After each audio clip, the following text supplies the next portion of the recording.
Hello students, welcome to my YouTube channel Asan Hindi Gyan. So today we are going to learn the third poem of grade 11 Hindi book Tamil Nadu State Board. So the name of the poem is Swadesh Prem. स्वदेश प्रेम यह आपके तीसरा पद्य का नाम हुआ. पद्य means poem. So तीसरा means number 3. So third poem is your Swadesh Prem. So जैसा कि हम हमेशा initially we are going to learn the introduction about the poet. So ये poem किसने लिखा, वो कहाँ से थे, सब कुछ अब हम देखने वाले हैं.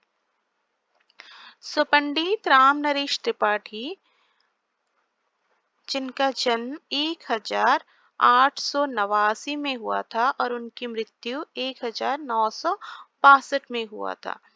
तो इस पोएम के the writer of this poem और the poet of this poem is mister Pandit Ram Naresh Tripathi, who was born on 1889 and died on 1962. खड़ी बोली के उन विरले कवियों में अग्रणी हैं जिन्होंने प्रांजल हिंदी में काव्य रचना कर एक नई काव्य भाषा का सूत्रपात किया था. इसका मतलब ये हुआ, इन्होंने खड़ी बोली भाषा में ही सारे काव्य लिखे. और खड़ी बोली भाषा जो कि बहुत रेयरली लोग लिखते हैं इसमें कविता, उनने वहाँ पे कविता लिखा है और उसके साथ साथ वो प्रांजल हिंदी में भी काव्य रचना कर चुके हैं. तो यहाँ पर पंडित राम नरेश त्रिपाठी एक महान काव्यकार है और महान पोइट है. He was a great poet. छायावाद पूर्व के महत्वपूर्ण कवि श्री राम नरेश त्रिपाठी का जन्म 1889 में कोइरीपुर जिला जौनपुर उत्तर प्रदेश में हुआ था. तो ये लाइन आपको याद रखना है. This line is very much important because as I told you on every video that you have to remember the introduction part of the poet, writer, story writer, like when they born, what is the date of birth, what is when they died, what are the important books they have written, and apart from that, what are the awards and their education. Everything you have to remember because one more question in a public exam come from this part. सो हिंदी, अंग्रेजी, बंगला और उर्दू में आधिकारिक ज्ञान प्राप्त कर वे समाज सुधार तथा देश प्रेम के आदर्शों के प्रति समर्पित रहे. तो इनका ज्ञान, he has a depth knowledge in Hindi, English, Bengali as well as in Urdu. So उन्होंने जो भी लिखा, जो भी ज्ञान प्राप्त किए इन सारे भाषाओं में से, उन्होंने वो समाज सुधार तथा देश प्रेम के आदर्शों के प्रति समर्पित किया है. उन्होंने लोक साहित्य के प्रति उनकी आसक्ति लोक सृजन का संरक्षण है, जिसे उन्होंने अपने कर्म क्षेत्र में अंगीकार किया है. आलंकारिक भाषा प्रयोगों के लिए सुविख्यात श्री राम नरेश त्रिपाठी काव्य गुणों के सृजयिता साहित्यकार हैं. तो आलंकारिक भाषा में जिसमें बहुत सारे अलंकार होते हैं. अलंकार ये एक अलग से ग्रामर का टॉपिक है जो आपके सिलेबस में है. सो whenever I will take the grammar portion, at that time I will detail explain what is alankar and what are the different types of alankar are there. So आप अभी के लिए ये समझिए जैसे हम लोगों को सजने संवरने के लिए, हम लोगों को मीन्स लेडीज लोग जो होते हैं, उन्हें सजने संवरने के लिए बहुत सारे गहने अलंकार का प्रयोजन होता है. उसी तरह से एक भाषा में अगर कुछ आप काव्य कविता लिखते हो तो भाषा को भी इतने अलंकार से सजाया जाता है कि वो बहुत स्मृति मधुर होता है, मतलब सुनने में बहुत अच्छा लगता है. तो ये आलंकारिक का भाषा का प्रयोग इन महान कवि की खासियत थी. उन्होंने कविता के अतिरिक्त नाट्य सृजन तथा आलोचना के क्षेत्र में भी उल्लेखनीय कार्य किया है. गांधीवादी दृष्टि संपन्न श्री राम नरेश त्रिपाठी अपने प्रकृति चित्रण के अनूठे प्रयोग के लिए चर्चित रहे. इसका मतलब ये हुआ कि ये इनकी सोच भी गांधी जी की तरह थी, तो गांधीवादी दृष्टि संपन्न वो थे। फिर साहित्यिक सेवा और रचनाएं, तो उन्होंने क्या क्या लिखा है, उनका क्या क्या विशेष रचना है, अभी हम वो पढ़ेंगे। कविता कौमुदी, सो एक कविता है जिसका नाम है कौमुदी, जो 8 भागों में विभक्त है। उन्होंने ये कौमुदी वो हिंदी में लिखा, उर्दू में लिखा, बांग्ला और संस्कृत की लोकप्रिय कविताओं का संकलन किया है। सो ये हिंदी, उर्दू, बांग्ला और संस्कृत में लिखा हुआ है। कौन? कौमुदी। कौमुदी उसका 8 एडिशंस आया है, पहला भाग, दूसरा भाग, तीसरा, चौथा। So series of 8 series came from this book Kaumudi. इसी के एक खंड में लोकगीत संकलित है, जिन्हें उन्होंने गांव-गांव घूमकर एकत्रित किया है। लोकगीत means this song is based on your day-to-day lifestyle or day-to-day things whatever happened in your village life।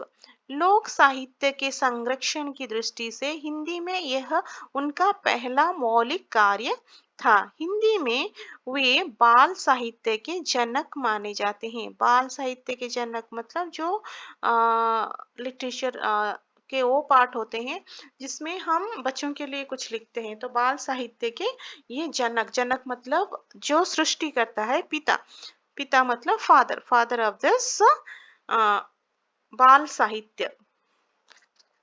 उन्होंने कई वर्षों तक एक बानर नामक बाल पत्रिका का संपादन किया है। सो संपादकता कार्य भी उन्होंने किया है, एडिटोरियल एडिटिंग वर्क, और he had done for this magazine, बाल पत्रिका। It is specially for the kids, जिसमें मौलिक एवं शिक्षाप्रद कहानियां, जिसमें कुछ नीति शिक्षा वाली कहानियां हैं, मोरल स्टोरीज आर देयर, प्रेरक प्रसंग आदि प्रकाशित होते थे। कविता के अलावा उन्होंने नाटक, उपन्यास, सो नाटक मीन्स ड्रामा, उपन्यास का मतलब हुआ नॉवल, आलोचना मतलब कुछ भी discussion on some particular topic, और संस्मरण आदि अन्य विधाओं में भी रचना की है। त्रिपाठी जी ने अपनी रचना खड़ी बोली में की है। खड़ी बोली एक भाषा है, सो इसी भाषा में उन्होंने अपनी रचना की है। इनकी भाषा सजसवरी खड़ी बोली है। संस्कृत के तत्सम शब्दों का प्रयोग किया गया है। सो तत्सम शब्द, तद्भव शब्द क्या होता है? तत्सम जैसे संस्कृत में होता है जो word, so however it is in Sanskrit, that word you have to, same word you have to use in Hindi. Like Agni, Agni का मतलब हुआ आग, लेकिन अग्नि एक संस्कृत वर्ड हुआ। So if you are using the same word in Hindi, there is no problem, but यहाँ पे उसको हम तत्सम कहते हैं। अगर आप आग लिखते हो तो वो तद्भव हुआ। इन प्रयोगों से भाषा में व्यवधान उत्पन्न नहीं हुआ है, अपितु प्रसाद गुण का समावेश हुआ है। कविता में अलंकारों का प्रयोग भी स्वाभाविक रूप में हुआ है। भाषा व्याकरण की दृष्टि से शुद्ध एवं परिमार्जित है। That means here this poet, whatever he had written, it is 100% correct from the grammar point of view as well as the correctness of this particular language। So हम लिखते हैं ना, शुद्ध कीजिए, वाक्य शुद्धि कीजिए। So some mistakes are there in this sentence, so we have to correct that. It is in there in your grammar.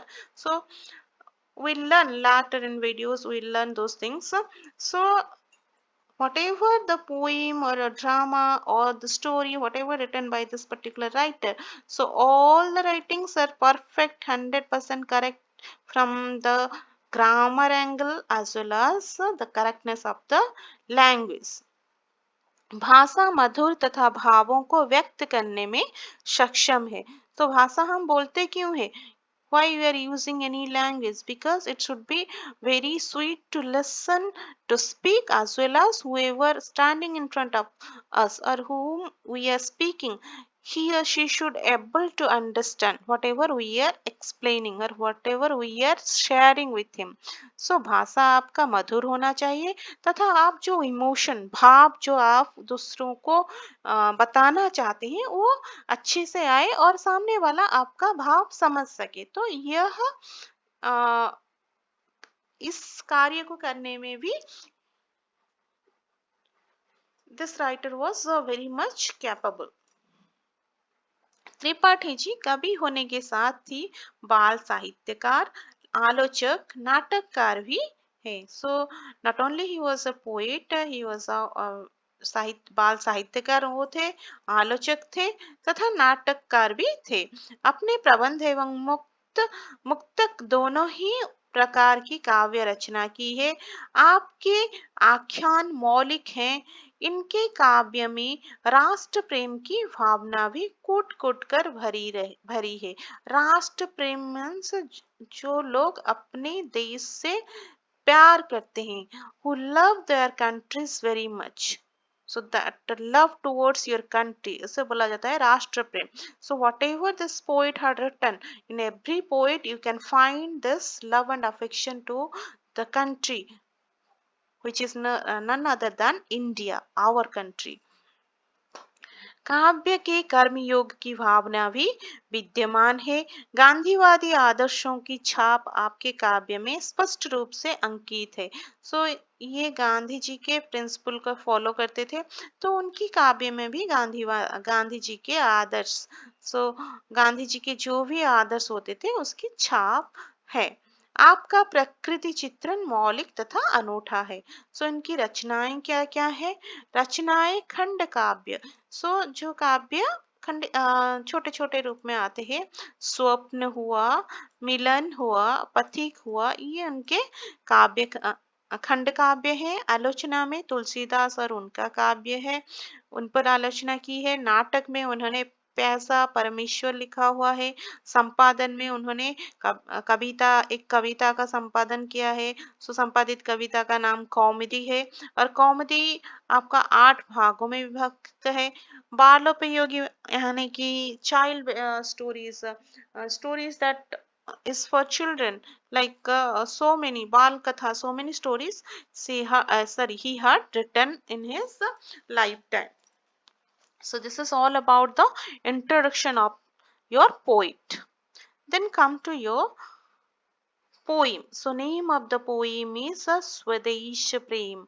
So यहाँ पे पद्य का नाम क्या है? स्वदेश प्रेम। प्रेम मीन्स लव।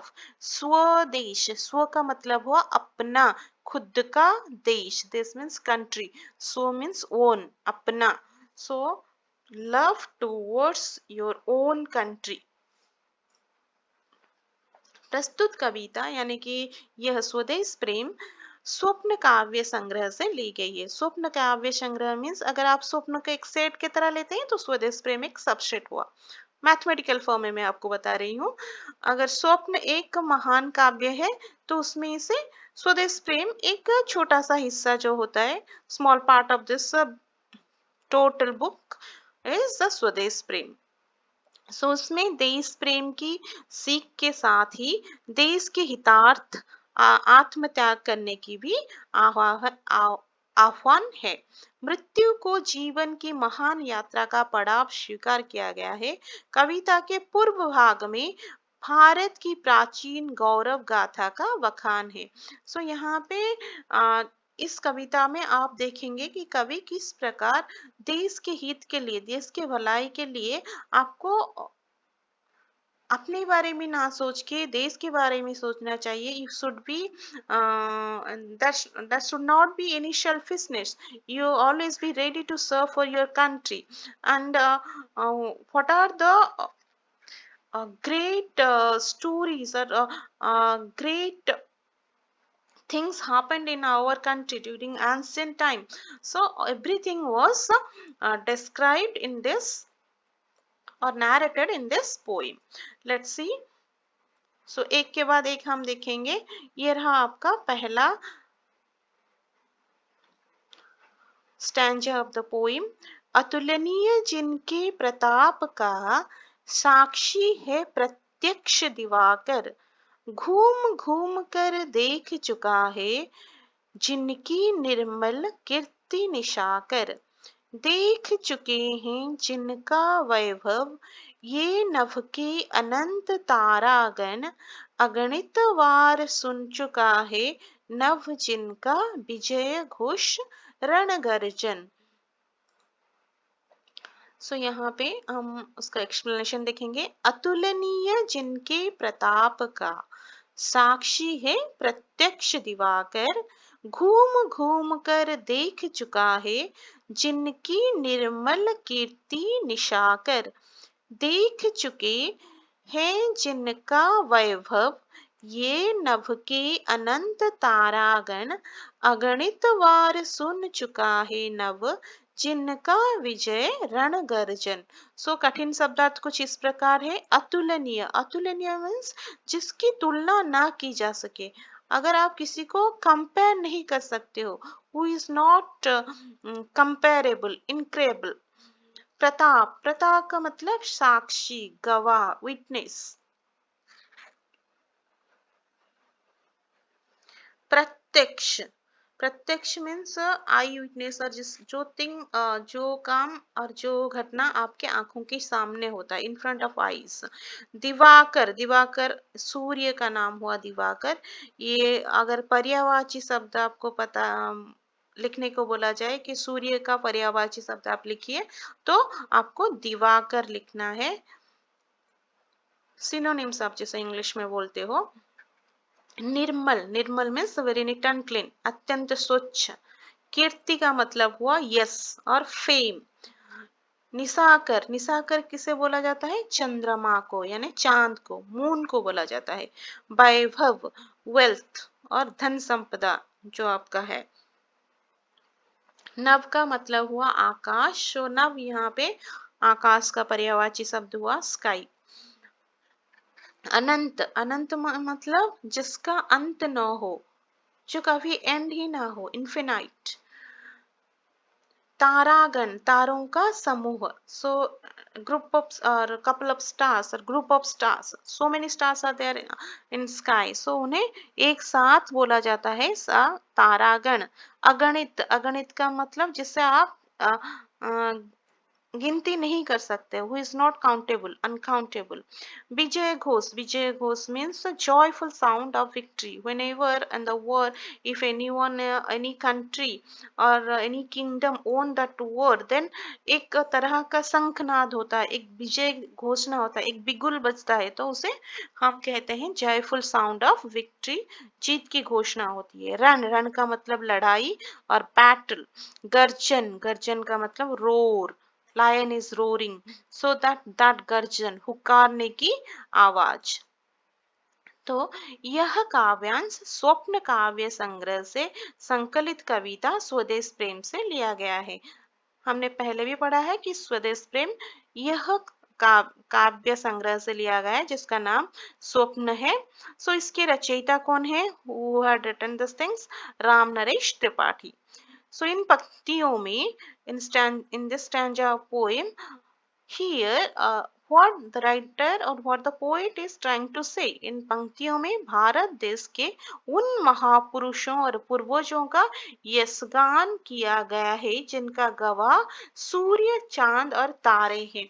तो in so many years back, so many era back, or in India, so many great fighters, freedom fighters, they took birth, and they were very powerful. They are very वो बहुत कीर्तिमान थे, यशस्वी थे, प्रतापी थे वो।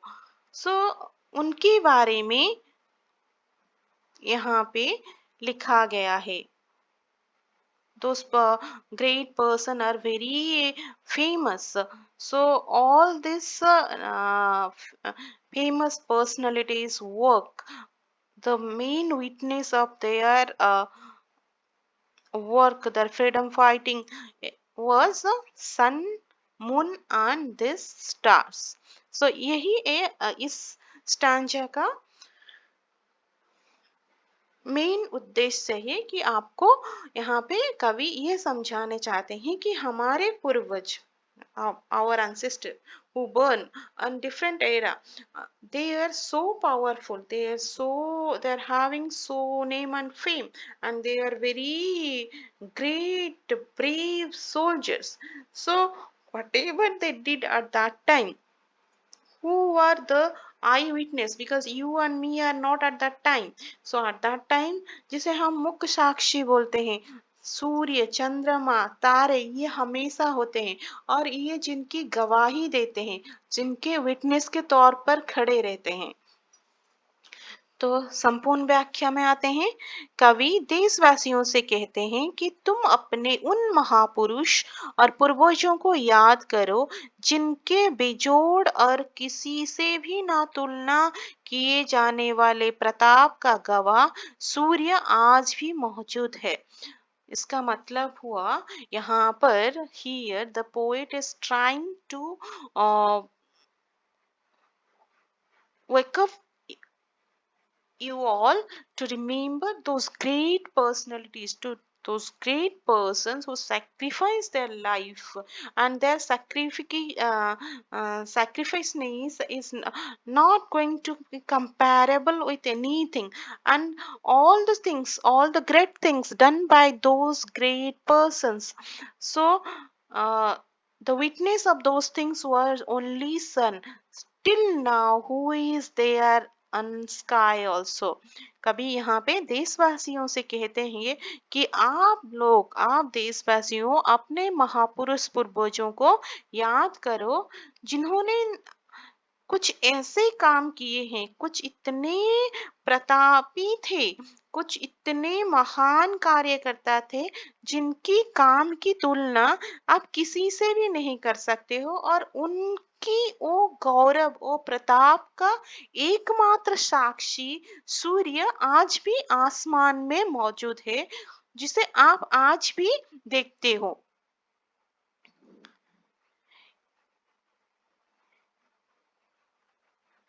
ये यही तो वे महापुरुष थे जिनके बल और चमकती कीर्ति के यहाँ वहाँ अर्थात चारों ओर घूम घूम कर चंद्रमा देख चुका है।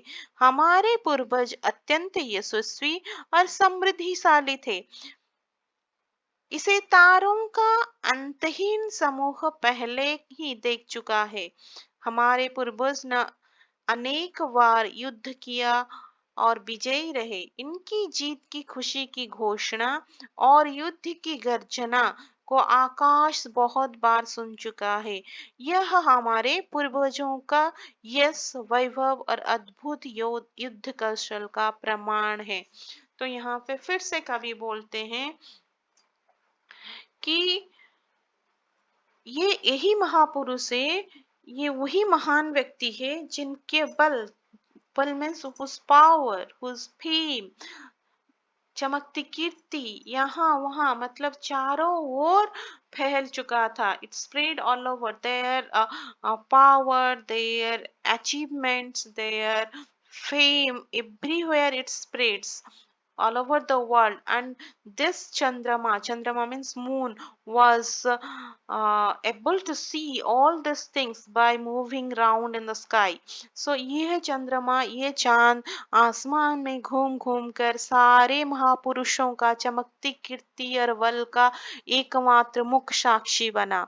हमारे पूर्वज बहुत ही यशस्वी थे, बहुत समृद्ध थे, जिसकी गवाह और जिसे देखने का सौभाग्य ये अगणित तारों समूहों को मिला।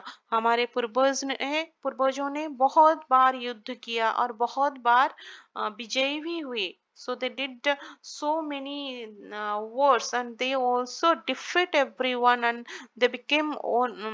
they won that war.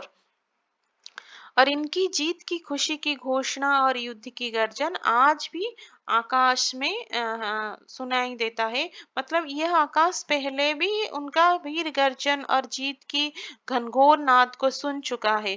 यह हमारे पूर्वजों का यश, वैभव और अद्भुत युद्ध कौशल का प्रमाण है। That means this is the what? You can tell it as a proof of our ancestors' calibrity, our ancestors' knowledge, our ancestors' capability regarding which field, regarding in going to any war and defeat others and become the winner. सो ये सारे चीजों का प्रमाण यह चंद्र सूर्य और तारे आकाश में आज भी है।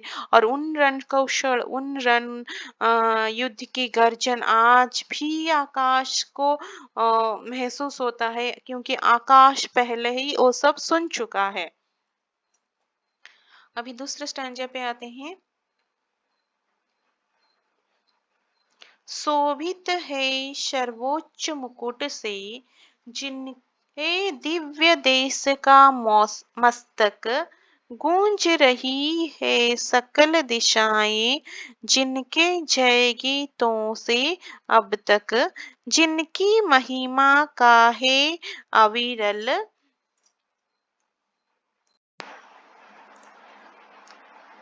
साक्षी सत्य रूप हिमगिरी वर उतरा करते थे बीमान दल जिनके विस्तृत वक्षस्थल पर। सो इसमें कठिन शब्दार्थ कुछ इस प्रकार से हुए। शोभित, शोभित का मतलब सजा हुआ और ब्यूटिफाइड।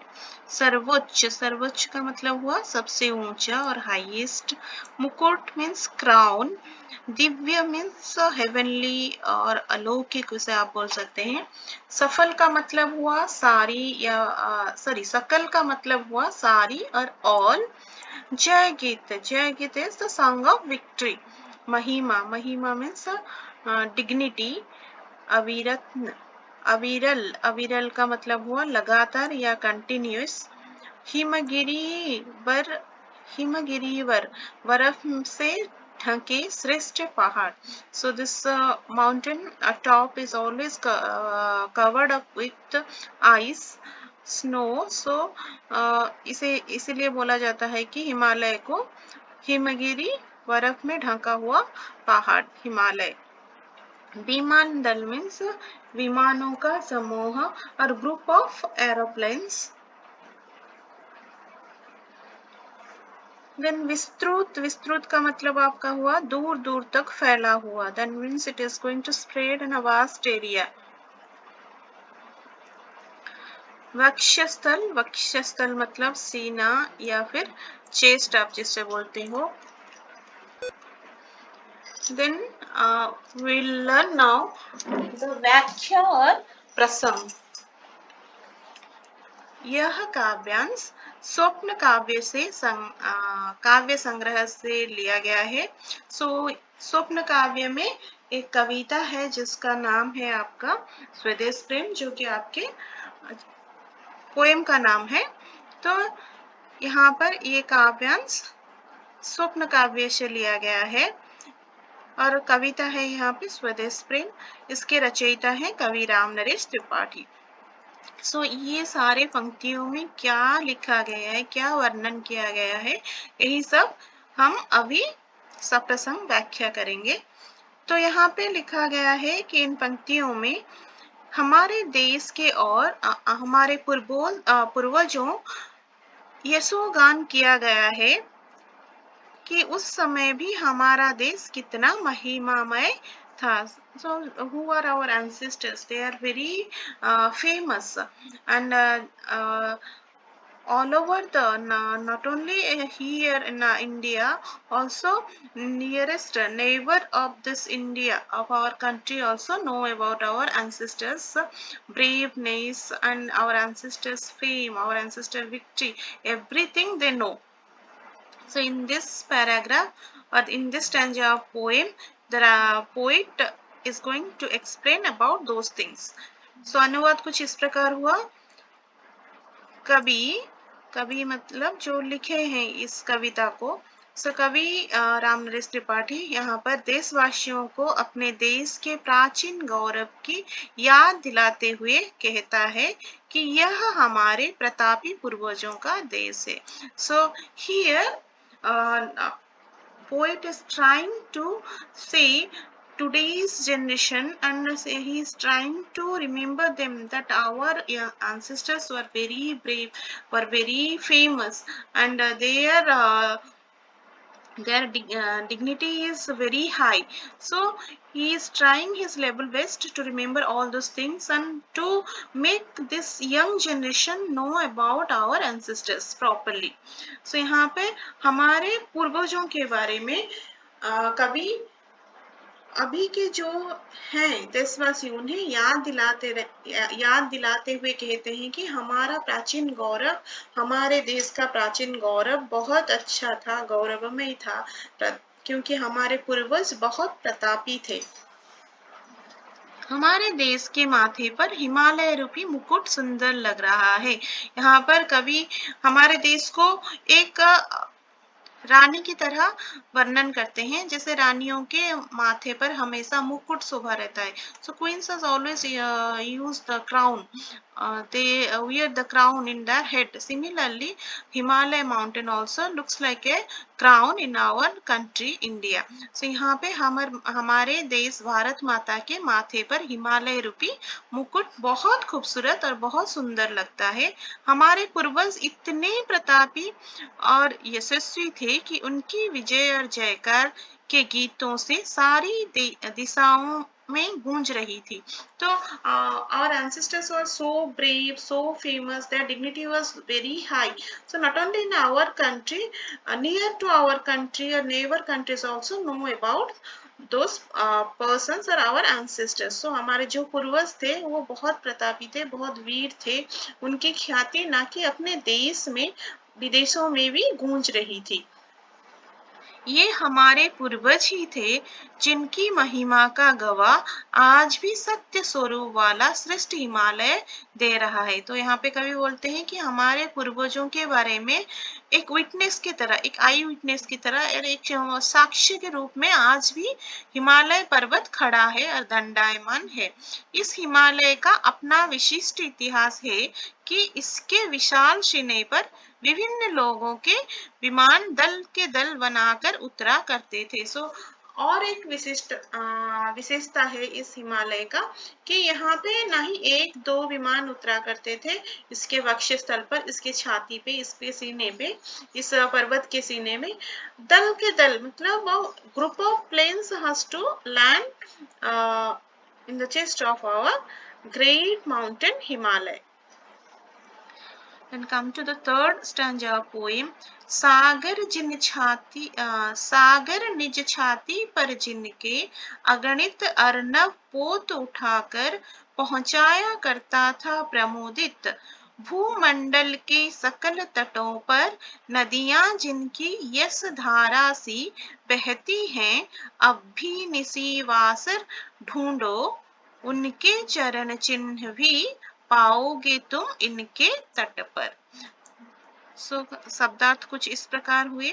सागर मीन्स सी, निज मीन्स अपनी और ओन, छाती means chest, अगणित means which is not countable, that means uncountable things.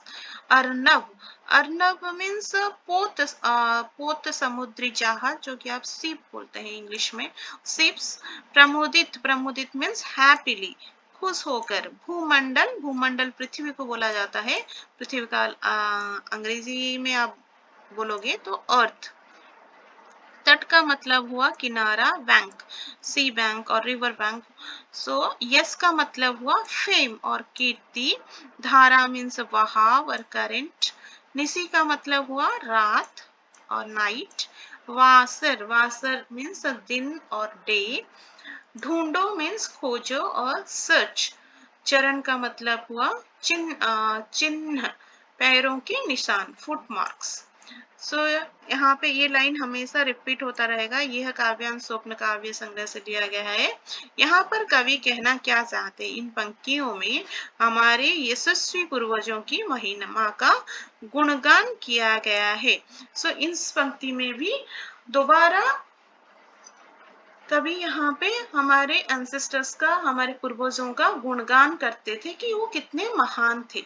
so great they were. So here also poet is trying to narrate about their famous and their dignity, and their characteristics, everything. See, he is trying to describe. सो कवि कहता है कि हमारे पूर्वज इतने वीर और यशस्वी थे कि सागर भी उनकी सेवा के लिए तैयार रहता था. That means our ancestors are so famous. They're having great name and fame. They are great soldiers. They are great, brave persons. So इतने वीर और इतने यशस्वी, इतने प्रभावशाली थे हमारे पूर्वज कि सागर, सागर means sea also ready to serve for them. सागर भी उनकी सेवा करने के लिए तैयार रहता था. वह अपनी छाती पर अनेक अनेक या फिर आप बोल सकते हो कि असंख्य जहाज को उठाए रखता था, क्योंकि तभी इतना रोड या फिर हवाई जहाज इतने सुविधा भी नहीं थे. तो तब क्या होता था कि जल के मार्ग से आपको जाना पड़ता था, कोई भी व्यापार करना हो या फिर कहीं पे भी जाना हो. So at that time roads, by road or by air was to going somewhere was not quite possible, not easy. I'm not saying that possible, but not easy that much. So most of the things or most of the transaction done through this water, through this water. So यहाँ पे जलपथ पर हमेशा जाना आना होता था. अगर आप जलपथ पे जाओगे तो किस पे जाओगे? सीप में जाओगे या फिर जहाज में जाओगे. तो यहाँ पर सागर अपने विशाल छाती में असंख्य, जिसे आप गिनती नहीं कर सकते हो, उसी मात्रा में जहाज को उठाए रखता था और उनके निर्देशों पर खुशी खुशी पृथ्वी के विभिन्न तटों पर पहुंचाया करता था. That means based on the direction or instruction of those of our ancestors, these ships are going to carry through the water of sea, and they have to reach any sea bank wherever they want. They can easily travel through these ships. कहीं पे भी उन्हें जाना होता था तो वो जल के मार्ग से पोतों की सहायता से जाते थे. और वहां पर यहाँ पर कवि ने बहुत अच्छे से व्याख्या की है कि अपने पूर्वजों के निर्देशों पर, अपने पूर्वजों के आदेश पर वो खुशी खुशी वो जहाज उन्हें विभिन्न तटों पर लेकर जाया करते थे. हमारे देश में कल कल करके बहती नदियां इन पूर्वजों की यश धारा है. So in our country so many holy rivers are there like Ganga, Yamuna, Saraswati. So here the poet is trying to explain in a very good way, very he had given a very good narration about our ancestors' name and fame with the flow of water in this holy rivers.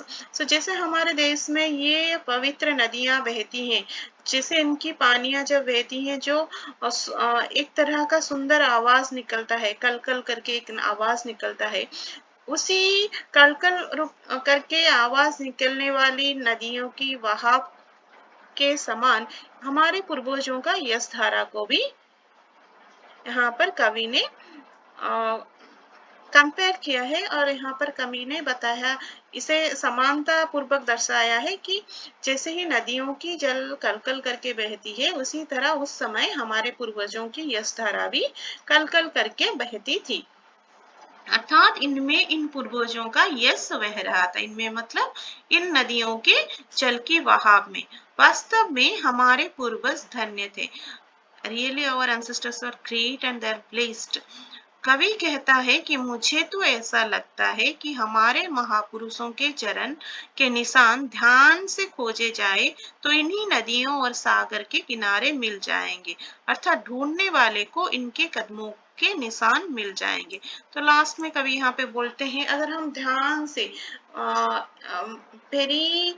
if particularly we are searching for the footmarks of our ancestors near this river banks or near the banks of the sea, then definitely we will get it, the footmarks of our ancestors. अगर हम पूरे ध्यान से, पूरे श्रद्धा से हमारे पूर्वजों के पैरों के निशान अगर इन्हीं पवित्र नदियों के किनारे पर या फिर सागर के किनारे पर हम ढूंढेंगे तो कहीं ना कहीं हमें हमारे पूर्वजों के चरणों के, कदमों के निशान मिल जाएंगे।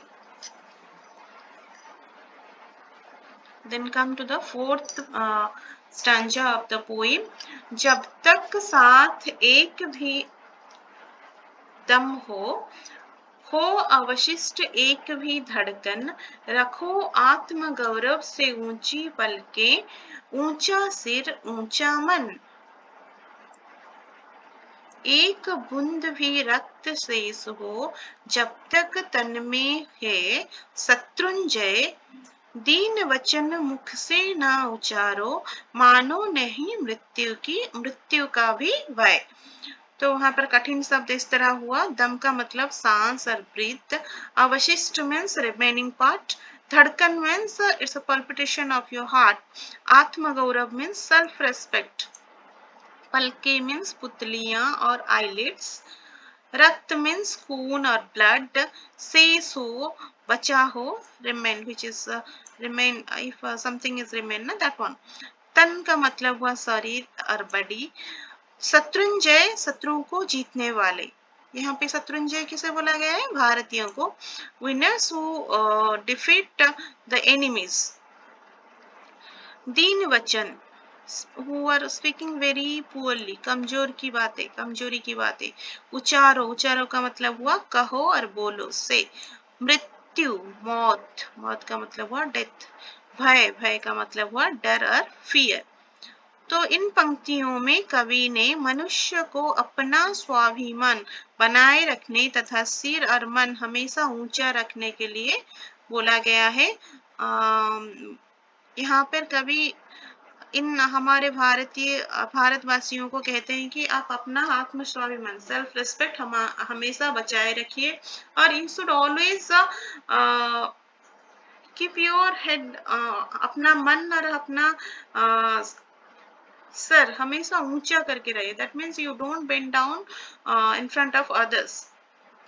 You have to be straightforward. You have to be you'll be with the first self-respect, full of self-respect. कभी देशवासियों को संबोधित करते हुए कहते हैं कि अपनी मातृभूमि से असीम प्रेम करने वाले मेरे बंधुओं, जब तक तुम में एक भी सांस शेष हो तथा शरीर में एक भी धड़कन बची हो, तब तक दुख और दीनता भरी बातें अपने मुंह से ना निकालो, ना ही ऐसे दिनहीन जीवन जियो। तुम आत्म गौरव आत्म सम्मान बनाए तथा बचाए रखो। आत्म गौरव से ही अपनी आंखें, सिर और अपना मन सदैव ऊंचा करके चलते रहो। शत्रुओं को जीतने वाले हे भारतीय, जब तक तुम्हारे शरीर में एक भी बूंद रक्त है, तब तक दीनता भरे वचन कभी मत कहना तथा मृत्यु का भय बिल्कुल भी ना मानो, क्योंकि जो पैदा होता है वो एक ना एक दिन अवश्य मृत्यु को प्राप्त करता है।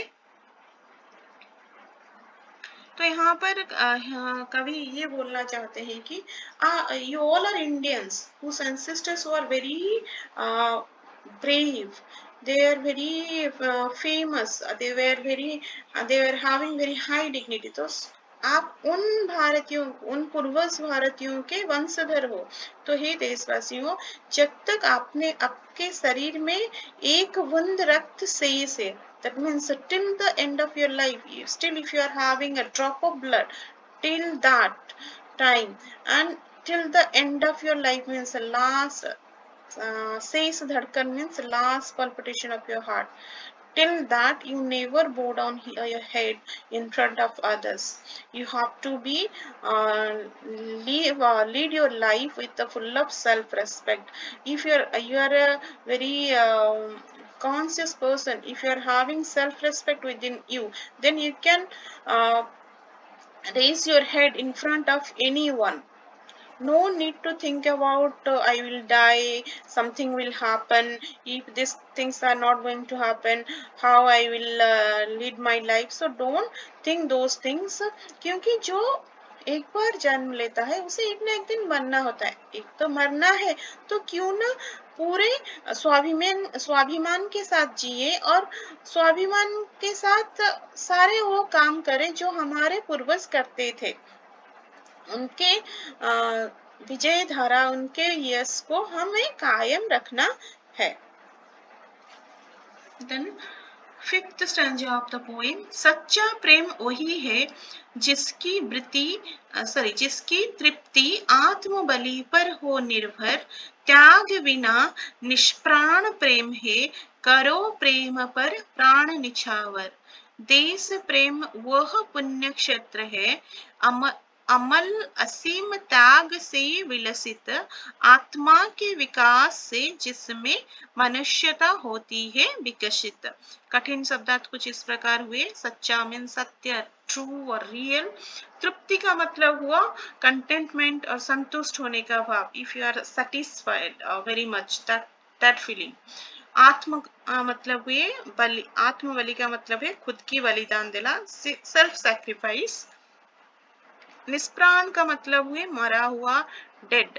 निछावर मीन्स कुर्बान हो जाना, या फिर you sacrifice yourself on behalf of others. पुण्य क्षेत्र मीन्स पवित्र स्थान और होली प्लेस। अमल का मतलब हुआ साफ, नीट। असीम का मतलब सीमा रहित, एंडलेस। विलसित मतलब खिला हुआ और ब्लूसम्ड। विकास का मतलब बढ़ना, डेवलपमेंट। मनुष्यता का मतलब ह्यूमैनिटी। तो यहाँ पर इन पंक्तियों में कवि कहते हैं कि मनुष्य को देश प्रेम बनाए रखने के लिए, और इसके साथ साथ कहते हैं कि इस देश प्रेम को बनाए रखने के लिए आपको जो भी त्याग करना पड़ेगा, जो भी बलिदान करना पड़ेगा, हर देशवासी को वो बलिदान और वो त्याग करने के लिए, देने के लिए हमेशा तैयार रहना चाहिए, मतलब हमेशा रेडी रहना चाहिए, और वो वाला फीलिंग्स, वो वाला इमोशंस हमेशा आपके अंदर रहना चाहिए।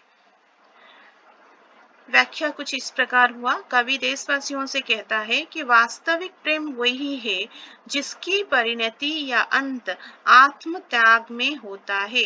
यह आत्म त्याग पर निर्भर होता है। इस सच्चे प्रेम के लिए यदि अपने प्राणों का बलिदान देना पड़े तो हमें खुशी खुशी बलिदान दे देना चाहिए। इसका कारण यह है कि त्याग के बिना प्रेम सदैव निष्प्राण होता है, अर्थात सच्चा प्रेम त्याग की भावना के बिना बेकार होता है। देश प्रेम ऐसा ही पवित्र क्षेत्र है जो निर्मल और असीम त्याग के बल पर ही सुशोभित होता है। देश प्रेम की इसी उत्तम भावना को मनुष्य की आत्मा और मानवता का विकास होता है। इसीलिए मानवता को विकसित करने के लिए देश प्रेम अत्यंत आवश्यक है।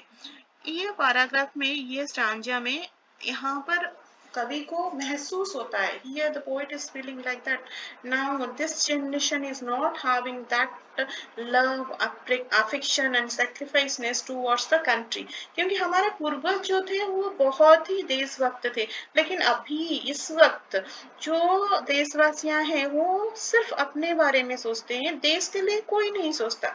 देश तो छोड़ो, किसी दूसरे के लिए भी कोई दूसरा नहीं सोचता। तो ऐसा हमारा देश नहीं था।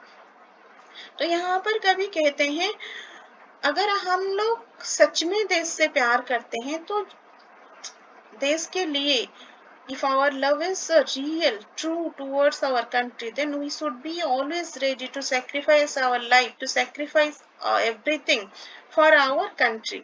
If we are not able to do that, those things, na, actually really we are not going to love our country. So जो हमेशा देश के लिए मरने मिटने को तैयार रहता है, देश के लिए आत्मत्याग करने के लिए तैयार रहता है, देश के लिए सब कुछ निछावर करने के लिए तैयार रहता है, वो वास्तव में देश प्रेमी है। सो अभी जो है देशवासियों, उनके मन में ये भावना जागृत करने के लिए कवि यहाँ पर अपना चेष्टा चलाते हुए कहते हैं कि हे भारतवासी, आपके पूर्वज बहुत ही यशस्वी थे, तो आपको उन्हीं के नक्शे कदम पर चलना चाहिए और आपको सच में देश के लिए अपना बलिदान देना चाहिए, वो भी खुशी खुशी बलिदान देना चाहिए, क्योंकि अगर त्याग के भाव आपके मन में नहीं रहेगा तो वो प्रेम कोई प्रेम नहीं हुआ, वो प्यार कोई प्यार नहीं हुआ। त्याग की भावना के बिना कोई प्रेम कोई प्यार वो बेकार है। जैसा भी हो, देश के लिए हो, परिवार के लिए हो, समाज के लिए हो। देश प्रेम भी ऐसा है, एक पवित्र क्षेत्र है, ऐसा ही एक होली एरिया है। आपके मन हमेशा निर्मल होना चाहिए, कोई मैल नहीं होना चाहिए आपके मन में, और आपके मन में endless sacrificeness, you always be ready to sacrifice for your country. अगर ऐसा चलता रहा तो कहीं ना कहीं समाज भी विकसित होगा और सबके अंदर मनुष्यता जागृत होगा। तो इस हिसाब से हम युग के बाद युग, और आप बोल सकते हो डे टू डे लाइफ में हम थोड़ा थोड़ा करके डेवलप कर सकते हैं और हम पूरी तरह विकसित हो सकते हैं। Fully also one day will come when we will be developed fully, and मानवता, ह्यूमैनिटी ऑल्सो डेवलप प्रॉपरली। हर किसी के मन में मानवता जागृत होगा, हर कोई हर किसी के बारे में सोचेगा, देश के लिए देशवासी सोचेंगे। तो ये सारे चीजों के लिए यहाँ पर कवि कहते हैं कि मानवता को विकसित करने के लिए देश प्रेम अत्यंत आवश्यक है। मतलब ये हमेशा जरूरत है कि आपके मन में देश प्रेम की भावना हमेशा रहे। This is all for this poem. I hope students you understood the explanation. Now come to the book back question answers. निम्नलिखित प्रश्नों के उत्तर दीजिए। स्वदेश प्रेम की कविता किस काव्य संग्रह से ली गई है, इसके कवि कौन है? तो आपको लिखना है कि स्वदेश प्रेम की कविता स्वप्न नामक काव्य संग्रह से ली गई है, इसके कवि रामनरेश त्रिपाठी हैं। भारत के अतुलनीय प्रताप, कीर्ति और वैभव के साक्षी कौन है?